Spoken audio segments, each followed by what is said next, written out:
On April 3, 2026, a U.S. Air Force F-15E Strike Eagle was shot down over the rugged mountains of southwestern Iran.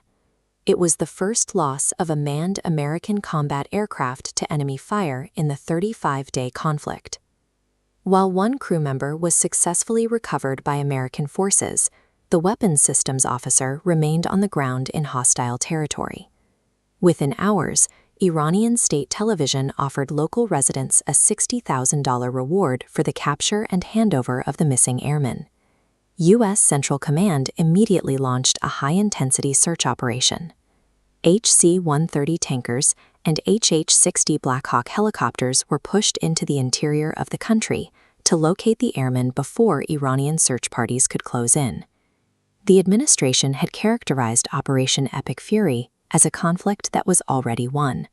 But this active manhunt inside Iran marks a sharp departure from the promise of a swift surgical campaign. In the weeks leading up to the shootdown, the White House maintained that Iran's air defenses were completely decimated. Officials claimed the skies were a secured environment for coalition pilots.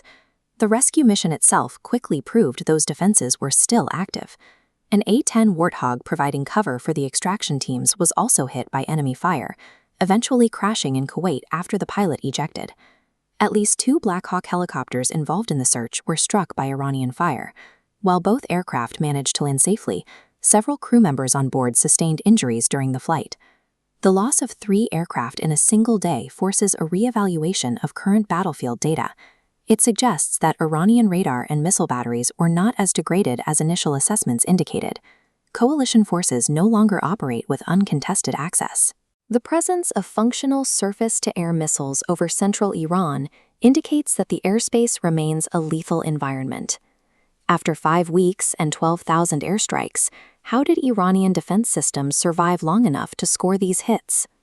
Intelligence estimates half of Iran's missile and drone arsenal remains intact, preserved in underground missile cities. These surviving launchers are upgraded with Russian anti-jamming kits and forward-looking infrared sensors, allowing them to track jet engine heat passively without emitting detectable radar signals. This combination of subterranean storage and passive tracking is a tactical shift. Iran is executing a calculated effort to absorb coalition strikes and preserve its ability to strike back. While the air war continues over the mountains, the strategic center of gravity is the Strait of Hormuz. Iran's blockade has effectively halted 90% of normal commercial traffic. Before the war, this choke point saw 100 tankers a day. Now, shipping has nearly stopped. The economic fallout was immediate.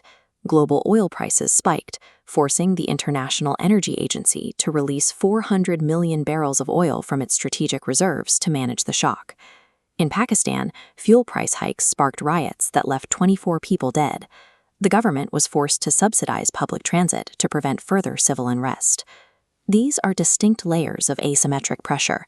While the Hormuz blockade targets the global economy, the $60,000 bounty on a single airman targets the U.S. administration's sensitivity toward American casualties.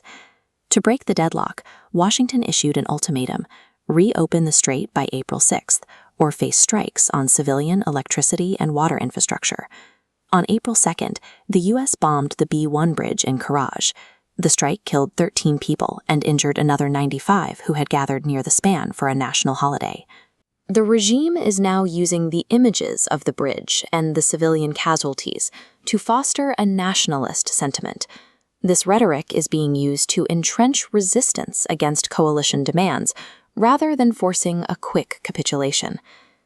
As the geopolitical standoff intensifies, the search continues in the mountains of southwestern Iran.